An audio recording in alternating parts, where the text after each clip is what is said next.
Ndagijimana Canisius iyo muganiriye ukamubaza uti mbese kuki tureba usa n'umuntu mukuru ntabwo wigeze gushakaho umugore, aragusubiza ati mu gihe cy'imyaka 25 ubwo nari ngeze igihe cyo gutoranya nk'uko abandi basore batoranya, nabonye akana k'agahinja numva ndakakunze, ariko kubera ko amategeko atemera kubana n'agahinja cyangwa n'umwana mutoya, byabaye ngombwa ko mutegereza imyaka 25 agejeje igihe cyo gushaka, ubwo ndamushaka kuko nari namutegereje imyaka myinshi kandi nari naramukunze. Numvaga nta wundi wandutira uyu mukobwa mureba w'igishongore, umukobwa usa neza, useka neza, ufite amaso nk'ay'inyana, nta wundi nigeze mbona usa nawe muri iyi si, muri iyo myaka yose nabaye mwiza. Hanyuma iyo uganiriye n'uyu mugeni witwa Eulalie Uwineza, kamuzi ute se mukobwa kuki uhisemo kubana n'uyu Canisius?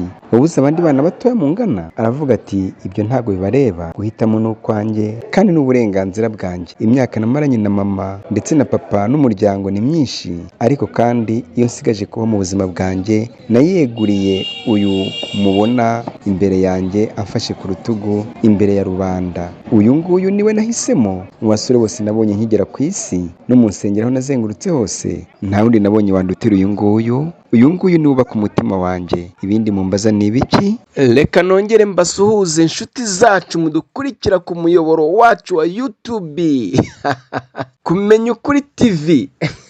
Umva amakuru tuba tuyabafitiye menshi kandi amwe namwe tuba twaragiye tubasezeranya ko tuzabagezaho. Uyu munsi ku itariki 25 z'ukwezi kwa karindwi tariki 25 z'ukwezi kwa karindwi 2026 wa munsi wageze. Birashoboka ko ari ubwa mbere ugiye kubana natwe, ugiye gukurikirana ibiganiro byacu. Ni karibu rwose, tuguhaye ikaze kandi turakwishimiye cyane. Reka nkubwire rero, kanda subscribe, ukoreshe nurangiza ushyireho comment, yewe na like uyishyireho, rwose urabuduteye inkunga mu buryo buhagije kandi mu buryo bwizewe. Hanyuma rero uyu munsi ngufitiye inkuru zishimishije. Uyu munsi turi mu bukwe butangaje, navuga ko ari nabwo bwa mbere bugiye kuba mu Rwanda, nibwo bwa mbere bugiye kuba mu Rwanda. Ubu tukaba tugiye kubukurikirana 5 kuri 5. Uyu musore ugiye kurongora, uyu musore ugiye gushyingirwa, yari yariyeguriye Imana, ayiha n'ibintu bye byose. Ubundi izina twamwitaga Padiri, abantu bose bamuzi ku izina rya Padiri. Mu gutera urwenya bakagira bati Padiri yatanze ibitabo, Padiri yambuye ikanzu, ariko mu by'ukuri rero ntago yigeze amupadiri muri Kiliziya Gatolika, ahubwo kubera ubwitonzi no kwitwara neza nk'umusore w'umukristo, abantu babonye yitwara nk'abapadiri baravuga ati uyu muntu rwose utagenda nk'abandi bose, utagenda mu bakobwa n'abagore, mbese witwara nk'umupadiri, uyu muntu ni umupadiri. Mu minsi ishize rero nibwo yasomye Bibiliya, arasoma agwa ku murongo uvuga ngo si byiza ko uyu muntu aba wenyine. Aratekereza rero ati ariko ubu ngubu ntago ndi mu buyobe. Aravuga ati nyamara nshobora kuba ndi mu buyobe, ntago nkwiriye kuba njyenyine. Niko kugenda rero ageze i Gasanze, aho Imana yari yamwohereje ngo niho urubavu rwe ruri. Ababonye umukobwa witwa Eulalie. Uyu munsi rero ubu rwose ntugire byinshi umbaza, ubu ngubu ngiye kubikurikirana, nzabikubwira nitonze namaze gutuza. Ariko wumve ngo ubukwe twabugezemo bwatangiye, ikirori kirashyushye. Ibindi rwose ndaje mbikubwire, ndaje nzabikugezeho nitonze. Ariko reka nkubwire ngo mu basore bose bashyingiye mu Rwanda, uyu niwe musore wa mbere ugiye gushyingirwa afite imyaka irutiye abandi. Kandi yari umusore, nanjye ndabihamya, hari n'abandi benshi babihamya, na Kiliziya yabihamya rwose kabisa. Uyu musore ubukwe bwe buratangaje, ibiri kuberamo noneho abantu basetse bihiritse, nudushya gusa, birasekeje cyane, birasekeje. Ariko ibaze ko twagiye mu murenge, muri cya gihe umukwe aba ari kwifotozanya n'umugeni, yajya kumuterura akayoberwaho, bafata bagahita bashaka guhirimana, cyo koza bari babegeye. Umva kuba mutahuje muri buno bukwe rwose mwahombye ibirori rwose pe, mwahombye ibirori. Bari bahirimanye pe, ariko uyu munsi noneho reka tuze kureba uko biri bugende, turabikurikirana 5/5, hanyuma turabaha amafoto, tubahe amarekodi, mbese ibintu byo muri ubu bukwe byose turababwira mu ncamake. Hanyuma data yarambwiye ati abashyitsi nibatugenderera bakigera ku bikingi by'amarembo uzabakire.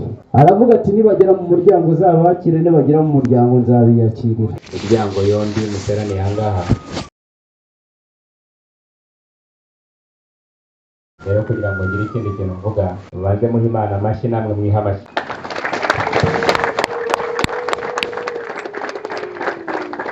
Mwongere muhuze ibiganza mushimire ababyeyi banyurana nk'aho baziranye, abakirana banganya berekana utuho. Bivuze ko data na mugenzi we babuguje ikibuguzo kimwe, barazengurukaga bagahurira muri Neba, ntawigeze atera undi maga, babagamijwe. Turagira uti nazanye umurwayi, ubumuga bumaranye igihe kingana. Ntabwo nazanye umurwayi, ahubwo twaje turi umuryango, yego, tugira ngo umuryango wa Gasipari niba Yozefu dukomeze twumve bwa bumwe bwo budatana, mwongere mu tworoze kumvuga umuntu. Mba byumvise neza, arambwiye ngo urimo urasaba umugeni. Usaba umugeni uri neza yaburaye. None se ku basaza be ba nyirasenge na se wabo, umuryango mugari ko nabo bamukomeyeho, muranamwifitiye icyizere cy'uko muri bubashe kumukura mu ndwara zabo. N'abageneye ibyicaro, bagenera umva icyo muri bushake muri uyu muryango wa Ntashamaje mukakibura, muzatugaye. Nta kibazo rero. Urabizi wantoranyije intore yo ku mukondo wo kwa ku ruhembe rw'umuheto. Iyi ngiyi akitwa ngo iki? Nta joro kumutunzi, nta joro, nta manywa. Agomba kuzigaburira zikarya zigahaha. Ariko ngo ahari Imana n'urukundo ruba ruhari. Iki ni icyumba kigendana, hari n'ibindi bikagendana.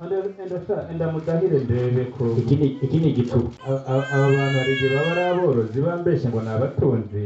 Iki ni igicuba, nibyo nabibonye. Ngaho utera igicuba ibi yahasi izira rwose.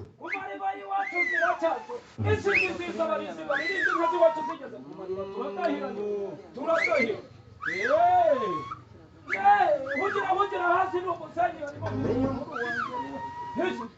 higama kumari bayi wacu wakutahira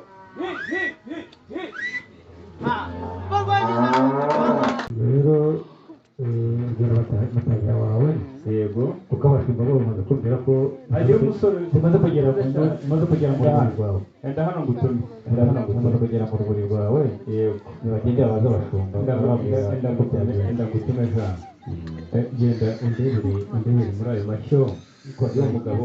Nusanga n'ibizarwaye inyamukuka ntuzemere, nusanga n'izirwaye ibihushi ntuzemere, nta n'uburenge burimo rwose. Nusanga n'izirwaye uburenge ntuzemere. Undebere inyana nziza zari izindi zirara imfizi mu mahembe, umwaka utaha zizaba zigeze igihe cyo kwima, tuzibangurire zibyara icyororo kizima. Urebe enye mu bihogo n'enye mu magaju. Nuko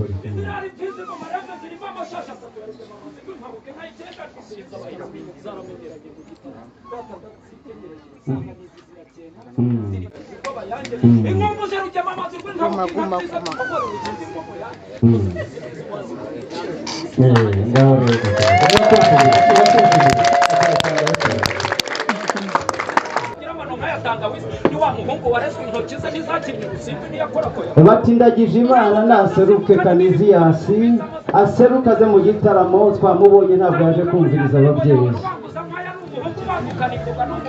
Tindagije Imana ari hehe cyogere mu nkuba, ari hehe maboko y'urutanga, ari hehe shema ry'igikaka, ari hehe shingiro ry'imihigo, ari hehe umusore wahebuje abandi, imaze uwineza mu Rwanda byuzuye ibyangombwa Dema rikabusa amashyi menshi cyane impundu zivugira icyarimwe. Mwamubonye umusore wacu ntabwo afite impfundiko ziterwa n'agahinda bita nkurikirankwase, ahubwo afite impfundiko ziterwa no kugira ngo uzige Imana izaguha umugore. Mushimire ndagije Imana, Imana imuhaye umugore, ntabwo ingendo yagenze zipfuye ubusa. Amashyi menshi cyane tumushimire. Urahe wantorewe iby'iyitabaro, ibinzigira birahamye mu gufora umuheto kandi mu kurekera ntuhusha. Uri intore yatojwe na se, wahamije ingamba mu birindiro no mu gahungu k'abareke baragutinya. Kuko ntabwo ndi koraha muri iki kiganza, ukwiye kuba umukwe wacu, akwiye kuba umukwe wacu. Umukwe ndamushima. Mbwiriza uzajye wamutahira. Ndaje mbabwiriza iwacu namwe mubwiriza iwanyu n'abatahira. Komera mugabo watanze kuragira ko ntiwantanze kuziragiza. Hari n'izikamirwa abana zikanezeza abanyu. Hari n'izikamirwa abasaza zikabarinda isusumi. Hari n'izikamirwa ababyeyi zikabarinda kugira iminkanyari. Hari n'izikamirwa abakobwa zikabarinda kugumirwa. Mumbuye inyagaruzi niyo amageragere yogamagaza amazi akayigera mu nda. Yego. Mumbuye urwirungu rw'amabere maremare umusore wenyoye asa na Kigeli. Mumbuye gitare gitebeje umukondo kiri mu kwezi kubanduye. Ngwino rwizihiza birori rwa Kamara. Zimanuka ibutatinda bwa Kigoma ndazitegereza tumureke tuzivuga amazina yazo wa mutara. Reka gusirima inkumburwa rwese abahizi nk'ay'ikirenga rugema amanzi yose barutse amazina n'igiti. Igira ukujye nirutamuka rwampabuka nk'ay'ikirenga rwizihiza abahizi baziririmba mu misango nanze kuzitatira ubutatinda rwa Kigoma ubutatinda zirarimbiriza. Nindimiriza abagabo nirwemeza mihigo niritundukana songa barahirahira mu misango uko bayiririmba. Igira ukujye ndirateze neza n'inka y'uruyange rwiseza abahizi baraziririmba mu misango nakuze ko atate nkayingemezi nirukomezi n'inka y'inkomezi tuyikomara urukibye n'umugeni rwese amahingo rw'abayange maze umutahira w'iwacu atangira gucama zimanuka ziririmba zirashimwa zigeze mu batahira barazitegereza ndataha n'ubusa rw'amaboko inka y'iki nasubiza umuryango wose, soza umuryango wose kuma gushima.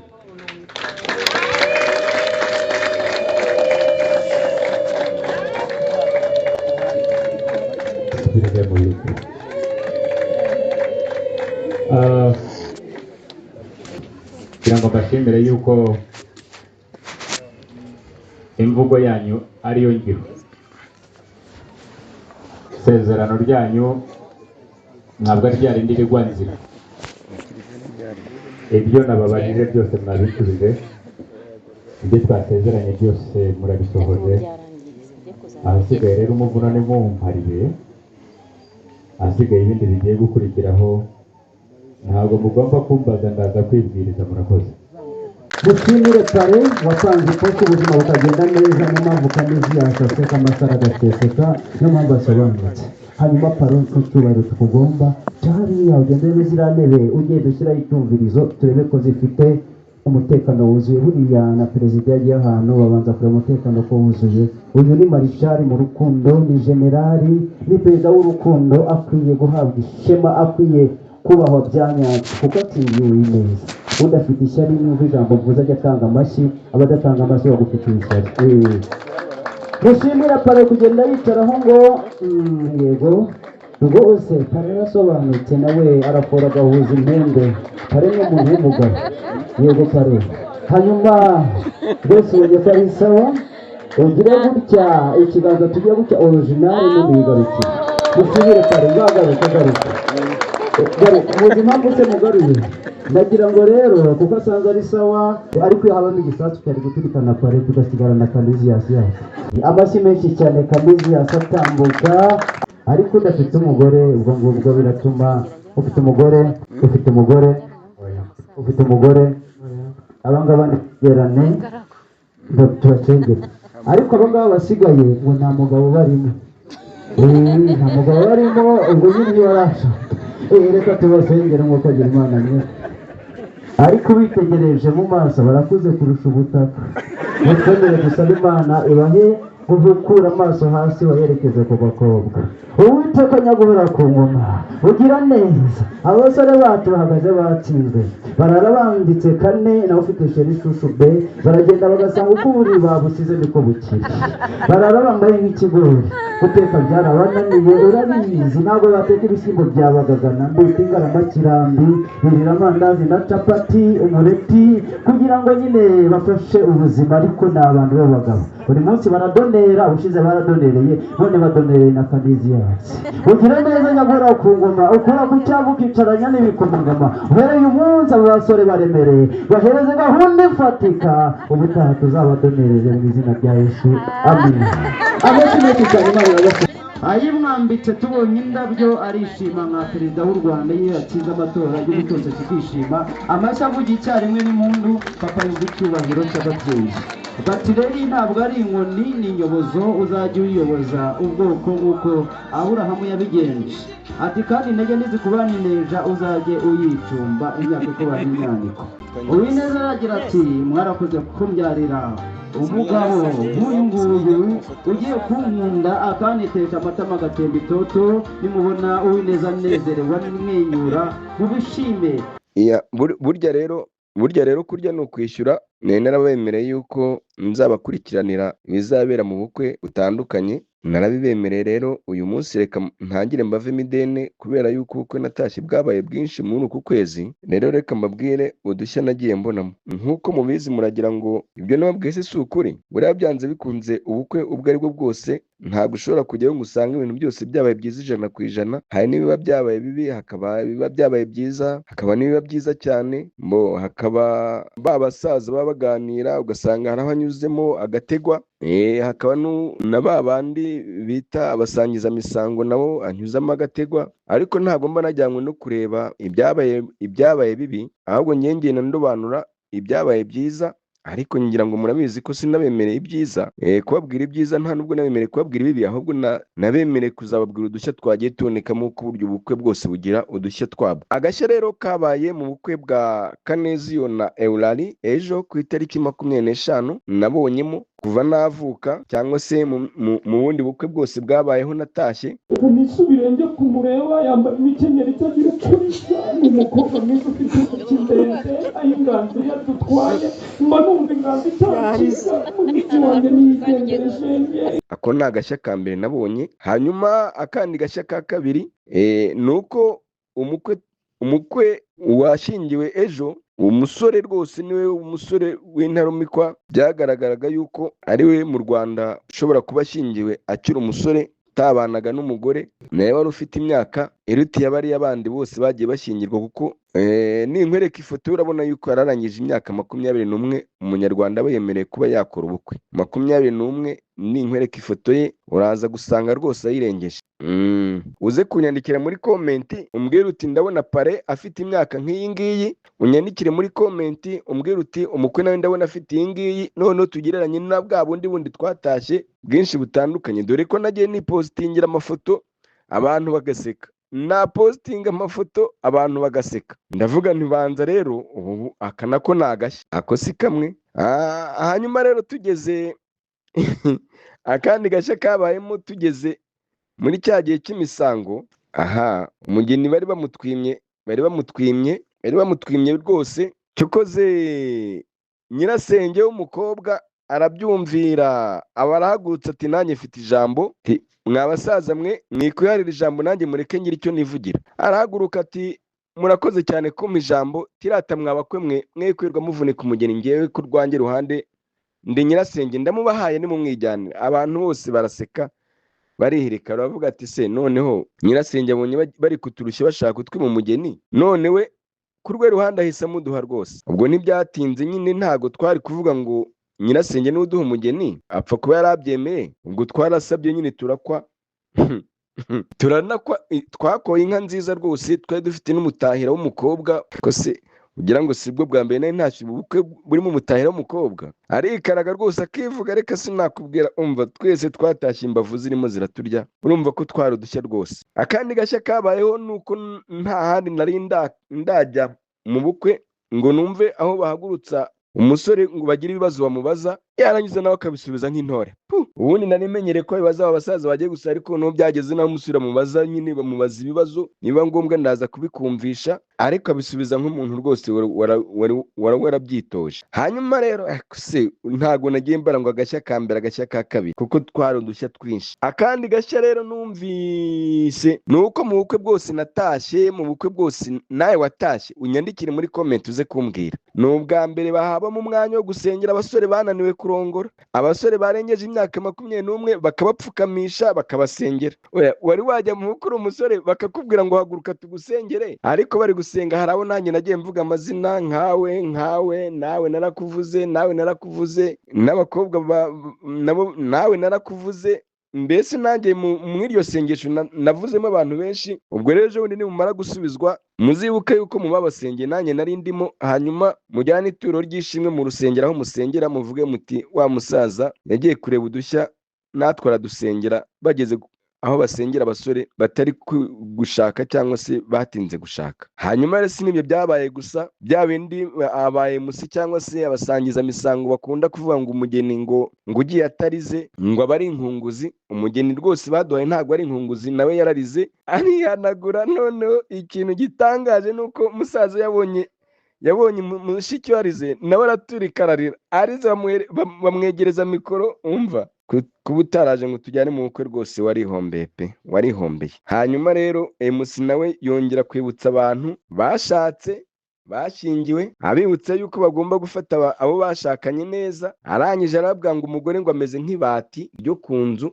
ngo iyo urisakaye nabi ngo usanga umuyaga warigurukanye warijyanye mu zindi ngoda. Ubwo rero nyaboneka abantu bashatse mu nkurikiye, nyaboneka muri amabati yanyu yuko arimo imisumari, cyangwa se murambikeho n'amabuye, murebe n'ibiti murambikeho, kuko rwose ejo cyangwa ejo bundi ushobora kurisanga kwa mushuti wawe cyangwa se ku muturanyi wawe, cyangwa se ryagiye no mu umuyaga se ko wanarijyana naho utanazi. Yewe umva, iyo ugiye mu bukwe wakura inama nyinshi, iyo ugiye mu bukwe wakura ibintu byinshi. Noneho rero nta gitangaje nko kujyana n'umugore, muricarana bavuga akantu yumva akamwerekeyeho akakurya urwara, bavuga akantu yakumva hari icyo akaziho akabakoreye urwara. Mbese ni ukuvuga ngo nujya ujyana n'umugore rwose ujye umwicara iruhande, ariko usigemo akanya, kubera ko yazakurya inzara ugataha imbavu zahiye rwose, yakunoshe yakumaze. Ariko nawe ujya unyuzamo umunoshe, ntacyo najya kunosha nawe ujya umunosha, kubera yuko hari ibyo bavuga bikureba nawe, ariko hakaba ibyo bavuga nawe akumva biramureba. Mujye mukomeza munoshane gake gake, ariko mudakomeretsanya cyangwa se mutababazanya. Ngayo nguko. Hanyuma rero nyuma y'ibyo byose rero twagiye no mu kiliziya. Padiri nawe akomeza gutanga impuguro ku bantu bubatse n'abenda kubaka, ndetse n'abari aho ngaho bose. Ariko agashya kabayeho, ntabwo yatanze umwanya wo kwihana, kuko iyo atanga umwanya wo kugira ngo abantu bapfukame bihane, hariya mu kiliziya banza batajya bihanisha bapfukamishije abantu ku musambahari cyangwa se ku kirago. Ariko yigishije inyigisho nziza, ntegereza ko hamagara abaza kwa Yesu ndaheba rwose. Sinari mperutse gusengera mu Gatolika, ariko cyane ko bageze n'igihe cyo guhazwa nyine bakantambukaho, kubera ko banza barabonye ntabyo nzi.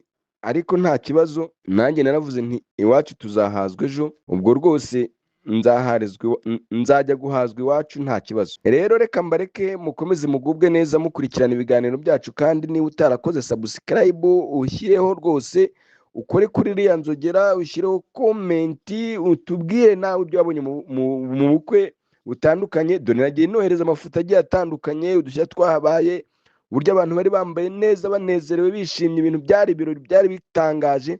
Ariko ibyo kurya n'ibyo kunywa byari bihari byinshi cyane. Ariko ubwo simbabwiye udushya twabonetsemo. Nimunshimire mugira muti komerezaho. Icyumweru kiza nicyo mbifurije uyu munsi, Imana ibamugisha.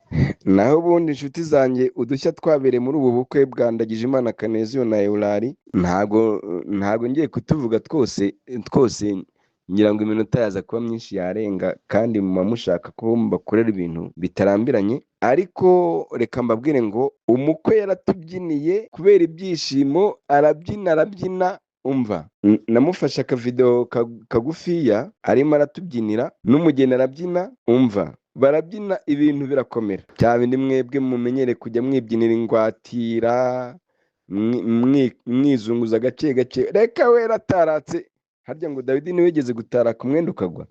nawe yabyina abanza yambaye umwenda abanza ari kugwa ariko rwose ya umva ndimo ndakomeza nyuzamwo amaso nongera ndeba iyo mbyino, izo mbyino yari ari kutubyinira rwose. Abantu benshi nazishyize kuri status bakambaza ngo ariko ngo iyo mbyino yo bayita ngo iki? Ubwo rero nyaboneka abantu bazi ubusobanuro bw'imbyino mutubwire iriya mbyino ubwoko bwayo. Ariko ibyishimo byari byamurenze we na pare rwose nk'uko muri kubona ku mafoto, kandi bari bambaye baberewe. Umva nta muntu watashye rwose adasetse.